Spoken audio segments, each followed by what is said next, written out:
Fiquei cego agora. Fala, meu povo, eu sou o Daniel. Boa noite a todos vocês. É um prazer estar com o Radical mais uma vez. Nessa série, tomando posse da vitória. Vou tentar correr contra o tempo hoje, porque a gente vai ter um momento muito especial aqui no final, tá? Então, não vou dar spoiler ainda não. Deixar que o Luizão depois vai contar. Quem é que estava aqui no domingo passado? Tem uma galera que estava, tem uma galera que não estava, ou então não tem coragem de levantar a mão, né? Como sempre. Mas eu vou relembrar o que a gente começou a aprender. A gente está falando sobre tomar posse da vitória. Então eu queria explicar, relembrar o que é que a gente está falando aqui. Vocês devem ter aprendido no domingo passado, com o Daniel Almeida, não foi? Que todos os benefícios do Evangelho de Jesus, eles estão à nossa disposição por meio das obras que ele fez. As obras redentoras. O que é uma obra redentora? É uma obra que redime. Redimir é restaurar, consertar, é melhorar. É pegar o que está ruim e deixar melhor. É isso que as obras de Jesus fazem com a gente, né? E aí dentro dessa série, a gente, começando hoje, vai falar de 4 das grandes obras de Jesus. Eu falei tomando posse da vitória, eu me enganei, que o nome é Poder das Obras de Jesus, né? E essas obras são crucificação, ressurreição, ascensão e Pentecoste. A gente acabou de cantar sobre a crucificação que a gente vai falar hoje. E cada uma dessas obras, crucificação, ressurreição, ascensão e Pentecoste, ela tem uma representação na nossa vida. Ela tem uma consequência espiritual para a nossa vida. E para 2 aspectos da nossa vida principais, que são a salvação e a santificação. Vocês sabem qual é a diferença entre salvação e santificação? Salvação, resumindo, bem resumido, tem a ver com o que nós somos, com a nossa identidade, com a nossa posição. Então, uma vez salvo, sempre salvo. E como com o sacrifício de Cristo, nós vamos aprender mais sobre isso, nós somos salvos diante de Deus por toda a eternidade. Nós somos salvos do inferno, fomos salvos da condenação, fomos salvos do pecado. E através do sacrifício dele, nós ganhamos essa posição pela graça, somos salvos. Então, salvação é sobre o que nós somos, mas santificação é sobre como nós estamos. É o nosso estado diante de Deus, é a forma como o nosso relacionamento com Ele está, é a forma como a nossa vida está.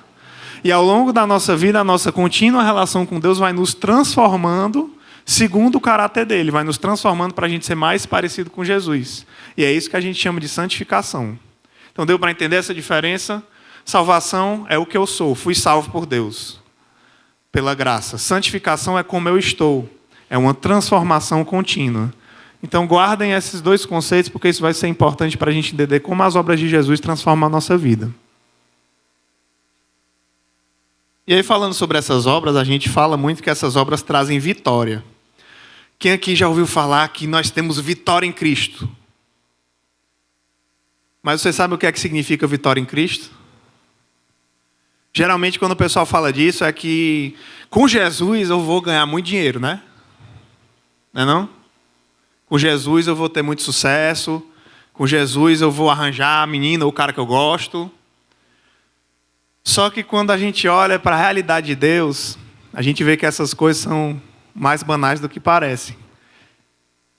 E que a verdadeira vitória que Deus traz para a nossa vida através do sacrifício e das obras de Jesus, ela não trata de conquista material, de prosperidade financeira, de sucesso, de acordo com a nossa agenda, o nosso interesse, o nosso desejo. E essa vitória também, infelizmente, não exclui as nossas lutas, não exclui os nossos problemas. Mas a vitória em Jesus significa você alcançar uma maturidade espiritual e entender que Jesus é capaz, na sua vida, de derrotar o mundo, o pecado e o diabo. Para que você possa viver uma vida de esperança da sua eternidade com Jesus. Alguém aqui quer essa vitória? Amém. Alguém aqui quer ganhar dinheiro? Boa sorte, meu filho, mas aí é outra história, né? Eu achei viu, Luizão? Achei o gritinho maior para o dinheiro do que para a vitória em Jesus, viu? Quem aqui quer essa vitória em Jesus? Aí! A vitória de vencer o mundo, o pecado e o diabo, gente. A vitória de vencer aquilo que te atormenta diariamente. Essa é a vitória que Jesus é capaz de trazer. Mas como? através da cruz. É isso que a gente vai conversar hoje. Então, como eu falei, cada uma dessas obras tem uma consequência espiritual para a minha vida. Para a salvação e para a santificação. Para a minha posição diante de Deus e para a forma como a minha vida acontece no dia a dia. E como é que a crucificação influencia as nossas vidas? Bom, para entender isso, primeiro a gente precisa ir um pouco mais para trás, entender como foi a crucificação, por que ela aconteceu. Então, para a galera aí que gosta de história, e para quem não gosta, vai ter que ouvir do mesmo jeito. Nós vamos falar sobre os judeus, certo? Jesus era judeu, todo mundo sabe disso? Ele não sabia, está sabendo agora. Jesus era judeu. Quem era esse povo judeu? A gente precisa entender o que é que eles acreditavam. Então, vou passar rapidamente pela história dos judeus aqui, bem rápido. A Bíblia fala que Deus criou o homem, criou Adão e Eva, né? Infelizmente, Adão e Eva pecaram, foi o que a gente chamou de queda. Então, eles são expulsos do paraíso, e dali começam os primeiros povos da terra naquela região do Oriente Médio, onde hoje ficam vários países, incluindo Israel. Depois acontece o dilúvio, né, em que Deus mata grande parte da humanidade, e fica Noé para recomeçar. Daí, da descendência de Noé, que surge esse povo, que na época era chamado de hebreus, com os patriarcas, né? Abraão e o seu filho Isaque, que teve como filho Jacó. E Jacó, para quem não sabe, Deus mudou o nome dele para Israel. Então foi de Jacó, o neto de Abraão, né? Que veio a nação de Israel, a nação dos hebreus. Está dando para entender até aqui? Então os hebreus eles vieram desse grupo de pessoas. Por que Deus escolheu esse pessoal? Porque ele quis. Ele olhou para Abraão e disse: Abraão, através de você eu vou abençoar as famílias da terra. Você vai ter um filho que eu vou prometer, esse filho era Isaque, e através dele vão vir muitos outros que vão povoar essa terra aqui, vão ser o povo de Deus, o meu povo. Eu faço uma aliança com você. E esse povo cresceu, cresceu e cresceu, e foram os hebreus, né? Aí tem aquela história de José, vocês já devem ter ouvido. José é escravizado, levado para o Egito, lá ele vira um governante. Depois que ele morre, os hebreus são escravizados lá no Egito. Depois de 400 anos, chega Moisés, tira os hebreus lá do Egito. Nessa época, os hebreus já eram um povo muito grande. E Deus tinha uma aliança com esse povo. Deus dá os mandamentos para esse povo através de Moisés. Deus ensina a lei dele, ensina o certo e errado. Deus separa aquele povo para si. Só que os hebreus, apesar de ser um povo escolhido por Deus, eram um povo fuleiragem que só. Porque Deus gosta de pegar os fuleiragens e consertar pouco a pouco, restaurar, né? O que a gente crê como igreja, nós cremos em restauração, né? E aí Deus pega esse povo fuleiragem que vivia cometendo idolatria, que vivia adorando outros deuses, que vivia cometendo pecado, ele diz: eu vou moldar vocês, porque vocês são meu povo, eu vou guardar vocês durante a história. E ele trazia os profetas. Os profetas eram os caras que chegavam, botavam o dedo na cara dos grandes poderosos lá dos hebreus e diziam: vocês estão errados, vocês estão pecando contra Deus, e traziam eles de volta. E esses hebreus, eles cresceram e eles formaram dois reinos. O reino de Judá e o reino de Israel. Alguém adivinha de onde é que veio o nome judeu? Veio do nome do reino de Judá. Por que hoje a gente chama de judeus e não de israelitas? Ou de hebreus? Porque o reino de Judá, porque o reino de Israel foi destruído. E esse reino ele vinha das origens de quase todas as tribos de Israel, enquanto de Judá vinha da tribo de Judá. Enquanto Israel foi destruído, ou seja, quase todo o povo de Deus foi destruído, ele manteve um remanescente, que era o de Judá, que ficaram conhecidos como judeus. Esse povo foi que deu origem a Jesus. Esse povo que veio lá de Adão, Noé, Abraão, Isaque, Jacó, Judá, até chegar em Jesus. Esse povo que passou por guerras, por destruições, por reis corruptos, por pecado, mas sempre Deus guardava um remanescente. Judá permanece como um reino, mas eles continuam fuleiragem, eles continuam pecando, e muitas vezes tinham povos que dominavam eles, muitas vezes tinham povos que atacavam. E a gente chega na época de Jesus. Quando Jesus nasce, os judeus são dominados pelo Império Romano. O Império Romano, vocês sabem que foi um grande império que dominou na Antiguidade uma boa parte ali daquela região do Oriente Médio e da Europa, né? E aí esse povo ele era dominado pelo Império Romano, e como eu disse para vocês, era um povo que constantemente caía em idolatria, constantemente caía em pecado. Mas eles tinham uma esperança, eles esperavam o Messias. Vou já falar mais para vocês sobre ele. Eles esperavam o Messias que ia ser um enviado de Deus, mas já fazia 400 anos que os judeus não recebiam mais nenhuma profecia. O intervalo entre o último livro da Bíblia e o começo dos Evangelhos, do Novo Testamento, é de 400 anos. Então você imagina, você está esperando alguém por centenas de anos que vai ajudar o seu povo está dominado por um império, e esse cara não aparece. E aí o que é que foi acontecendo com o tempo? Esse povo foi esquecendo da essência da religião deles, eles foram esquecendo daquilo que era mais importante. E apesar deles se acharem o máximo porque eles eram povo de Deus, os líderes deles eram sacerdotes corruptos, eram mestres da lei que estudavam muito, mas eram legalistas, que julgavam as outras pessoas e que por trás eram mais pecadores do que elas. E era um povo que estava dividido entre aqueles que queriam só sobreviver, aqueles que tinham uma fé verdadeira, que continuavam fiéis a Deus, aqueles que apoiavam o império, que já sou dominado pelo Império Romano mesmo, então vou aproveitar para ganhar poder, para ganhar posses, dinheiro, às custas das outras pessoas. E tinham aqueles que eram revolucionários, queriam acabar com o Império Romano, queriam que os judeus fossem livres novamente, mesmo que fosse por sangue. Então é nesse contexto que Jesus nasce. Um contexto de um povo dividido, corrupto, muitas vezes esquecido da essência do que acreditava, mas que ainda tinha uma esperança de que ia vir o Messias. E aí é que a gente realmente entra em Cristo. Quem era esse Messias?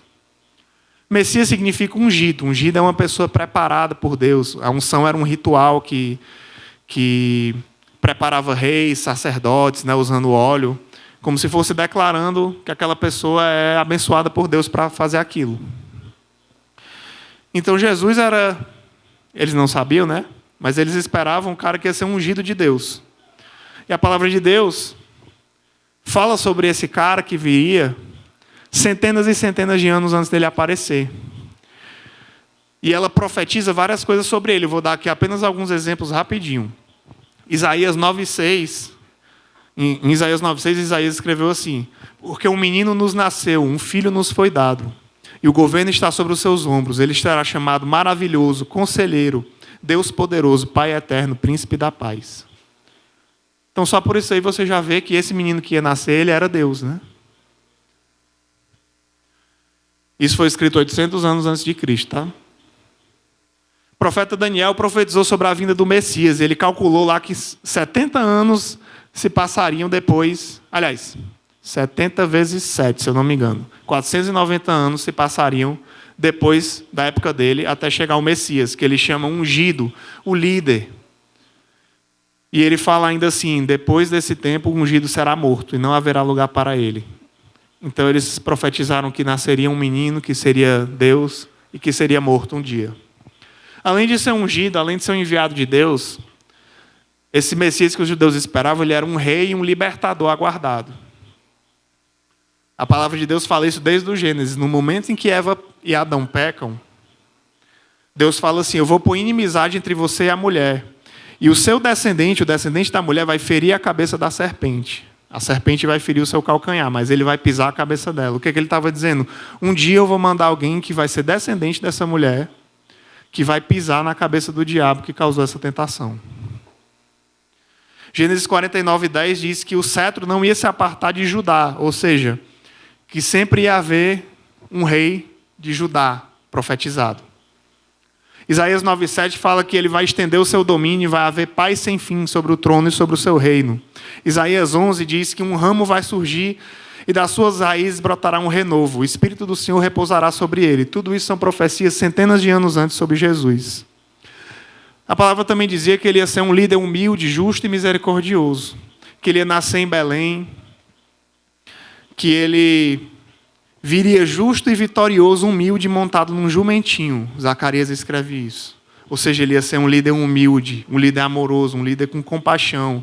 Isaías também escreve que ele ia julgar os necessitados com retidão e ia tomar decisões em favor dos pobres. Mas o ponto mais importante sobre esse Messias que ia vir é que ele era um servo sofredor que ia ser perseguido e morto. Zacarias escreve isso. O próprio Deus fala assim, vocês olharão para mim, aquele a quem traspassaram, ou seja, que feriram, e chorarão por ele como quem chora a perda de um filho único. E Isaías escreve em Isaías 53 aquilo que vocês acabaram de cantar nessa última música. Ele diz assim, falando de alguém que ele ainda não conhecia, mas que ele já sabia que ia vir, pelo poder de Deus. Ele fala assim, ele não tinha qualquer beleza, não tinha qualquer majestade que nos atraísse.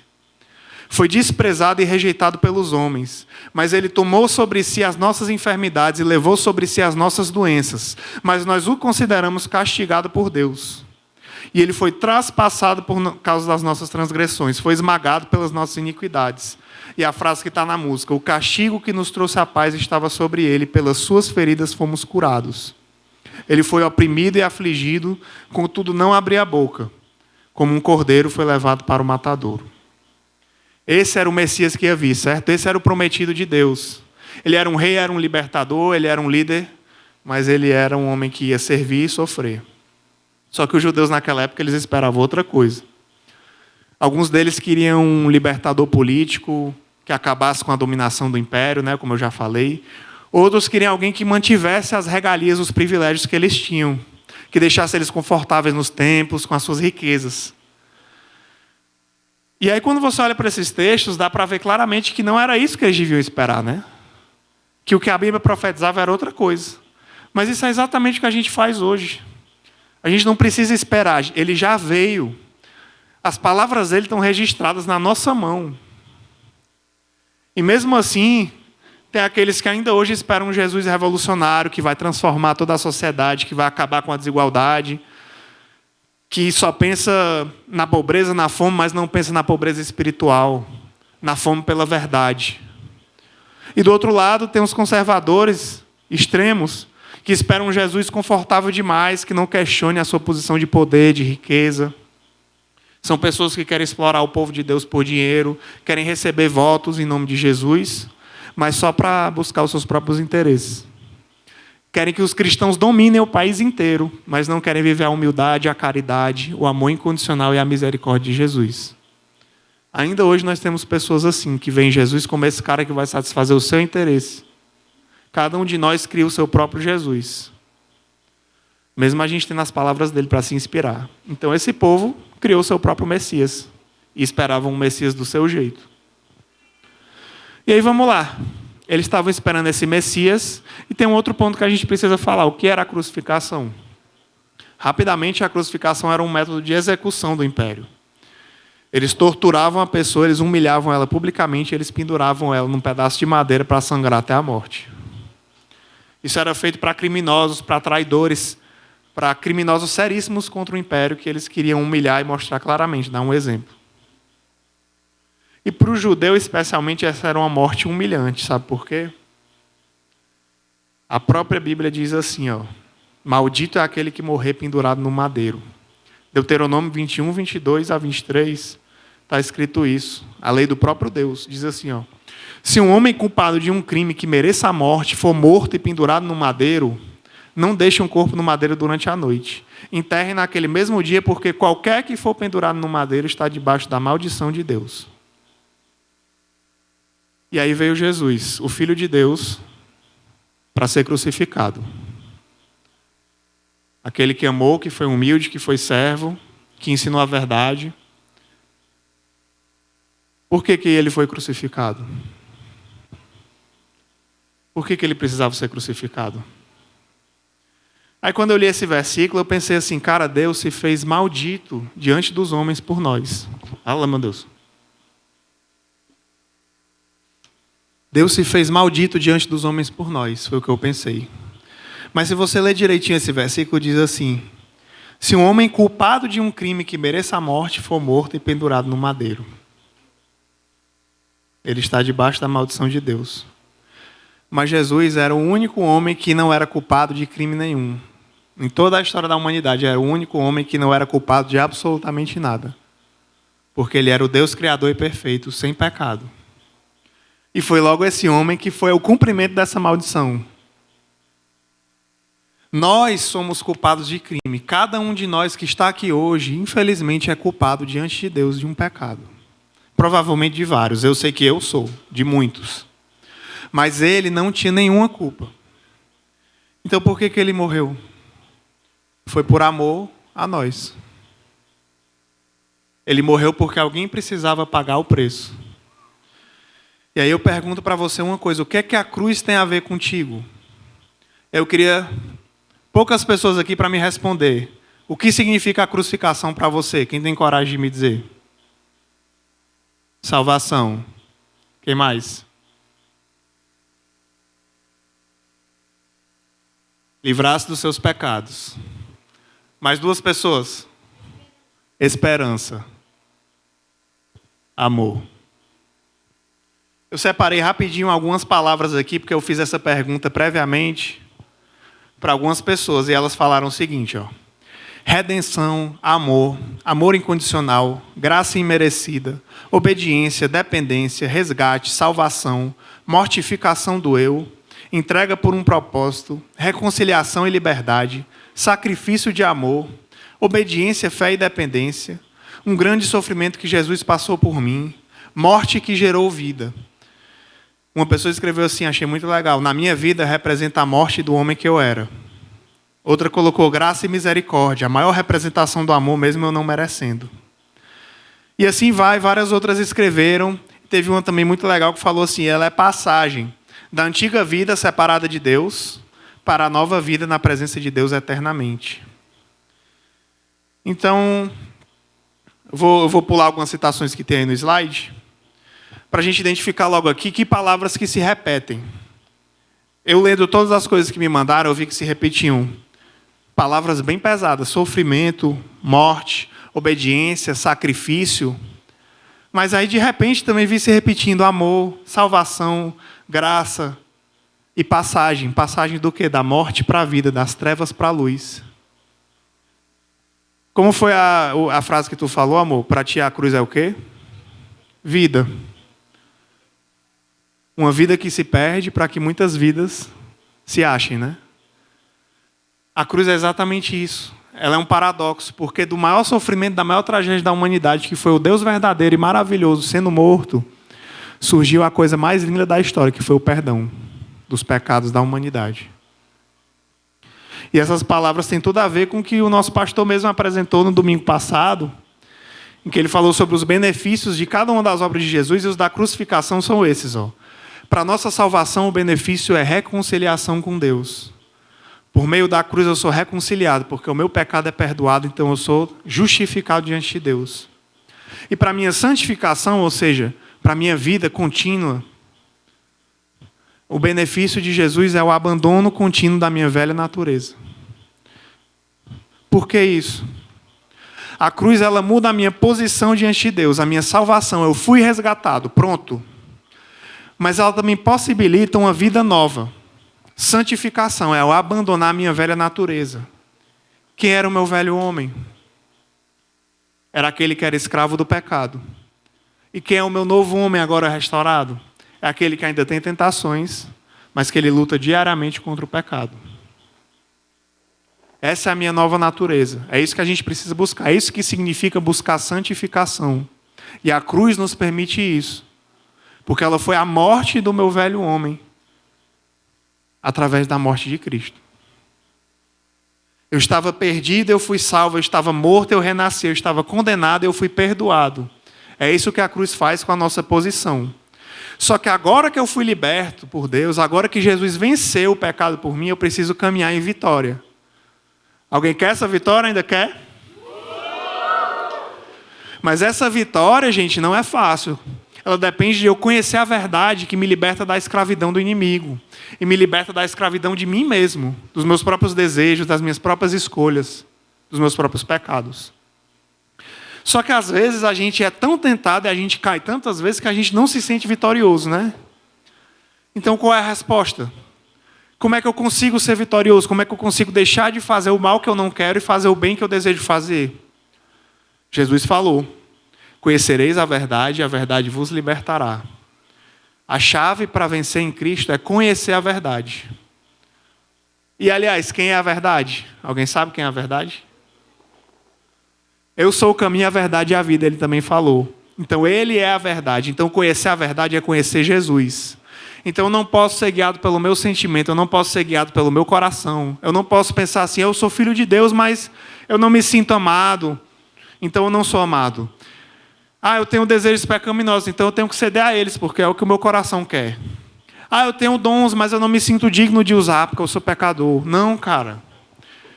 Não é o seu sentimento que decide isso. O que importa é o que Deus diz de você. E o que Deus diz de você é que você é perdoado, resgatado, restaurado, transformado pela cruz. Deus já mudou a minha identidade. Eu sou salvo, eu sou nova criatura, certo? Amém? Amém.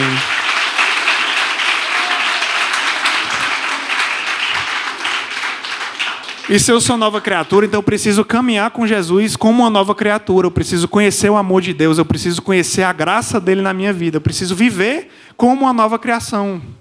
Então olha só para essa imagem que vai aparecer aí, que mostra o antes e depois. Quando eu estava em Adão, ou seja, quando eu estava como o velho homem, o homem corrupto, o homem escravo do pecado, eu era o velho homem, eu estava habitando na morte, eu era conduzido pela carne e eu vivia em derrota. Mas agora, como um novo homem, eu habito na vida, eu sou guiado pelo Espírito, eu vivo em vitória, amém? A Bíblia ensina a gente a viver de acordo com essa condição de nova criatura. Ela diz assim, foi para a liberdade que Cristo nos libertou. Então não se deixem submeter novamente à escravidão. Em Efésios 5:8 diz assim, vocês eram trevas, mas agora são luz no Senhor, então vivam como filhos da luz. E em Romanos 6 fala assim, nós sabemos que o nosso velho homem foi crucificado com ele, para que o pecado fosse destruído e não sejamos mais escravos do pecado, pois quem morreu foi justificado do pecado. Então lembre-se, no dia que você conheceu a Cristo, você morreu. O seu pecado morreu, mas ele ainda tenta o tempo todo voltar para você. Mas nós temos uma nova natureza porque nós somos libertos em Cristo. E Romanos diz assim, se morremos com Cristo, cremos que também com Ele viveremos. E vocês vão ouvir a coisa mais linda na próxima semana sobre a ressurreição. Porque depois da cruz teve a ressurreição. E assim como nós morremos com Cristo, nós também ressuscitamos como Ele melhor do que antes.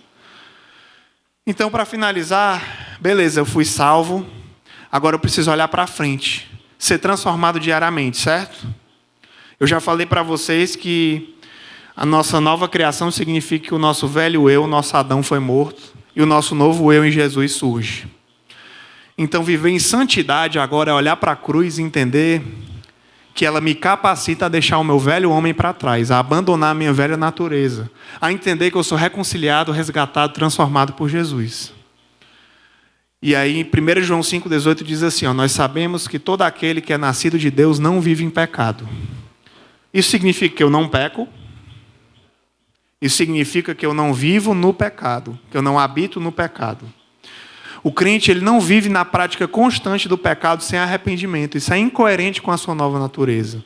Então busque sempre compreender o que você está vivendo, busque sempre se arrepender, busque sempre colocar diante de Deus as suas lutas. Quando o crente peca, é uma questão de escolha. Não quer dizer que é fácil não pecar, certo? Não é fácil. Muitas vezes é difícil. A luta contra a tentação é diária.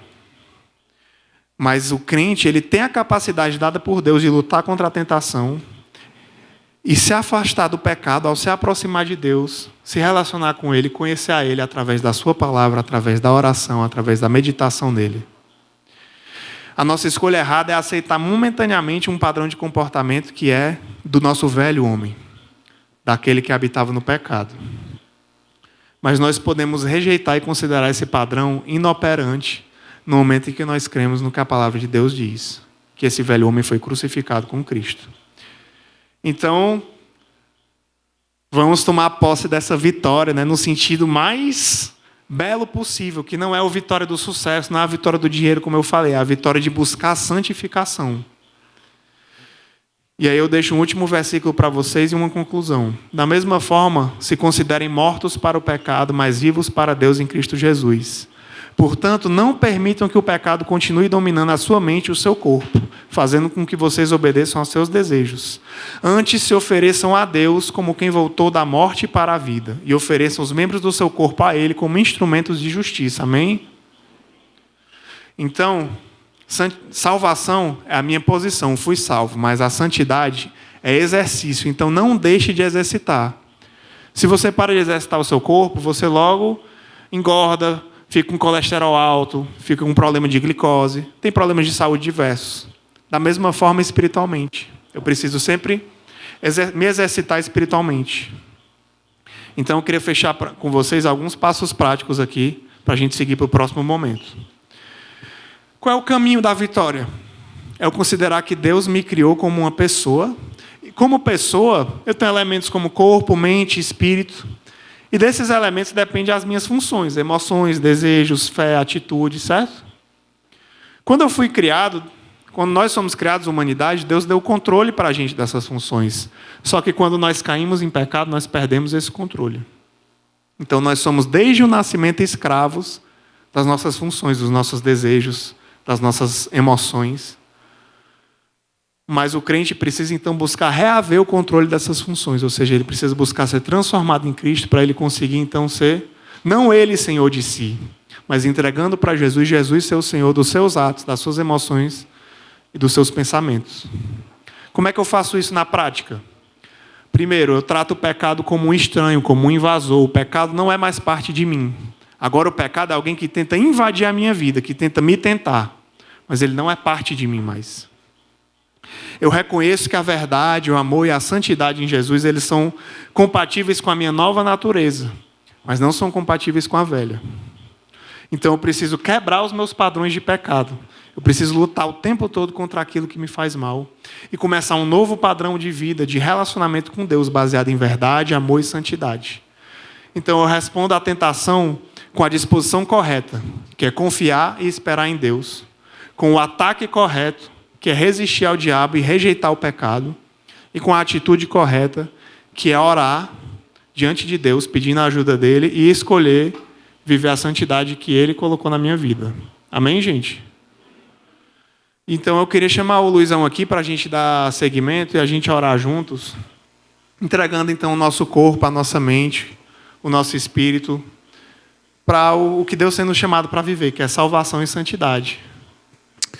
Valeu, Dani.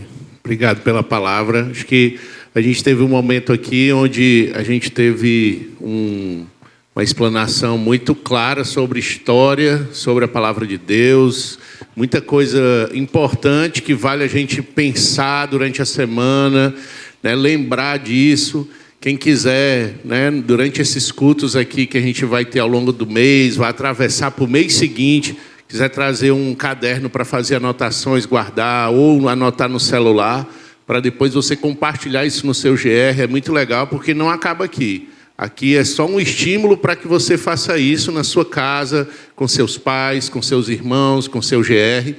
Então, nós temos hoje um primeiro culto em um formato diferente. O que vai acontecer agora? Depois que a gente escuta essa palavra que Deus usou aqui o Daniel para falar com a gente, eu tenho certeza que, de alguma forma, Deus falou com você em algum aspecto. E a gente, como igreja, a gente usa um mapa, que é o quê? O que é que Deus falou comigo e o que é que eu vou fazer a respeito. Só que a gente é importante compartilhar esse mapa, do que o Daniel conversou aqui com a gente, o que te chamou a atenção e o que você vai fazer com isso que você entendeu. E aí a gente vai partilhar sobre isso agora. Então, eu vou pedir para todos vocês continuarem sentados e eu vou explicar como é que vai funcionar. Primeiro, eu gostaria de pedir que quem é facilitador, quem vai servir hoje como facilitador, pode pegar a cadeira e se posicionar lá como a gente combinou, certo? Meninos para o lado direito, meninas para o lado esquerdo, tá bom? Os meninos do lado direito, as meninas para o lado esquerdo. Se você não é facilitador, fica sentadinho aí que eu vou te explicar como é que vai acontecer, tá bom? O que vai rolar? Presta atenção para você não ficar com dúvida. Olha aqui para mim, ó. Deixa o pessoal sentar lá que eu vou explicar para vocês. A gente vai ter um momento agora de partilha. O que vai acontecer? Quando eu pedir para você, você vai pegar a sua cadeira e você vai se direcionar até uma dessas pessoas que estão na grama. E lá vai ser formado um grupo. Luizão, não começa não. Eu não gosto de falar. Eu não gosto desse negócio de grupo. Eu não gosto de não sei o quê. Não se preocupe, você não é obrigado a falar. Você não estava aqui sentado só ouvindo? Você vai continuar aí sentado só ouvindo. Só que em vez de ser aqui, no auditório, vai ser na grama, um ventinho, certo? Mais arejadozinho. Não se preocupe, você não é obrigado a falar. Lá no CR, que acontece amanhã, 7h30, aqui, à noite, nesse mesmo local, nós acreditamos, é um programa de 12 passos, nós acreditamos que a doença sai pela boca e a cura entra pelo ouvido. Então, nesse momento de partilha, você vai ter o seu tempo para partilhar o que é que Deus falou para você que você vai fazer a respeito. Se você não quiser fazer isso, não é obrigado. Mas como nós acreditamos que a cura entra pelo ouvido, o fato de você ouvir outras pessoas compartilhando, eu tenho certeza que você vai sair daqui com mais coisas para você pensar sobre o que nós conversamos. Então, dito isso, a gente vai fazer um momento aqui de oração, certo? E, em seguida, você vai ser direcionado e eu vou falar aqui para você como é que vai funcionar. Então, continue sentadinhos aí, a gente vai orar juntos agora. Pode orar aí, Dani. Show. Pai amado, obrigado, Paizinho, por essa oportunidade de estarmos aqui, Senhor, ouvindo da Tua palavra. Obrigado, Senhor, pelo Teu resgate, Senhor, feito na cruz, pela redenção através dessa obra maravilhosa, Senhor, que foi entregar o Teu único Filho, Senhor, diante de tortura, diante de humilhação e carregando pecado, Senhor, para nos dar vida. Uma tragédia que provocou alegria, uma morte que gerou vida, Senhor. Que coisa mais linda e louca aos olhos de muita gente, Senhor. Como é que uma coisa terrível pode gerar tanto bem? Mas foi assim que o Senhor fez para nos salvar, Pai. Eu te peço, Senhor, que o Senhor cuide de cada um aqui, que possamos entregar diariamente a nossa vida a Jesus, Senhor, e buscar santidade, Paizinho, através do nosso relacionamento contigo. E eu te peço que o Senhor, então, nos guie agora para mais um momento especial, compartilhando o que o Senhor falou conosco hoje, Senhor. Que o Senhor nos ajude a refletir sobre o que nós falamos hoje, sobre salvação, santidade, cruz e o teu sacrifício por nós. E que o Senhor possa ajudar cada um a ouvir um ao outro, a respeitar um ao outro e a compartilhar também, se sentir confortável, Paizinho. É o que eu te peço, Senhor. Guia esse momento e abençoe em nome de Jesus.